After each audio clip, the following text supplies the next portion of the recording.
جوهرة اف ام. جوهرة اف ام، الدنيا وما فيها. انتم شو الاجراءات اللي بيش تعملوها في اطار تصديكم لما تسمونه على الاقل مشروع غير قانوني او غير دستوري او يضرب مصالح الهيئه الدستوريه هذه؟ احنا هنا ما نتصدمش، احنا نناقشوا، احنا قاعدين نعم ما نتصدمش، احنا مؤسسه تابعه الدوله، وفي نهايه الامر لو مجلس نواب الشعب صادق على هذا القرار احنا ما علينا كي نطبقوا القانون. احنا مش حزب معارض، من الجمعيه اهليه، من الجمعيه لمكافحه الفساد، نحن مؤسسه تابعه الدوله التونسيه وجزء من الدوله التونسيه. وفما لبس نحب نرفعه شويه. قبل الانتخابات 2014 كله كان يوصف بالمؤقت، رئيس المؤقت، الحكومه المؤقته، رئيس الحكومه المؤقت، رئيس الجمهوريه المؤقت، كله مؤقت.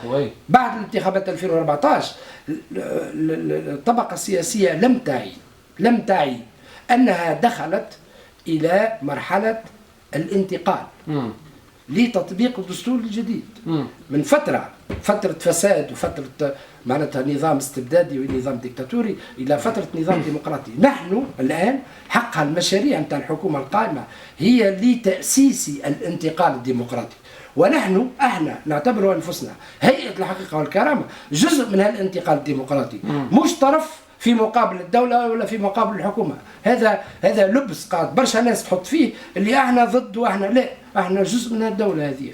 لو أقسمنا على ما جاء في القانون عدد 53 بالتفصيل، ربما لو صوت على هذا القانون اللي يعتبروه الكثير من المختصين والحقوقيين والناس معناتها اللي تشتغل على الفساد، وحتى المنظمات الدوليه تعتبره اللي هو يضرب مسار العداله الانتقاليه، وكان نلقاو فرصه نفصل كيفاش.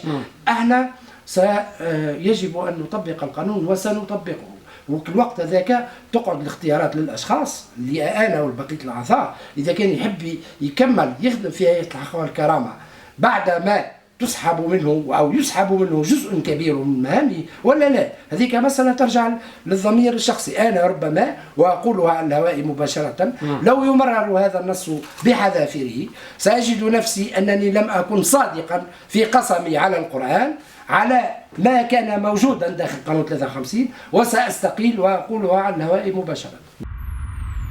جوهرة اف ام. جوهرة اف ام، الدنيا وما فيها.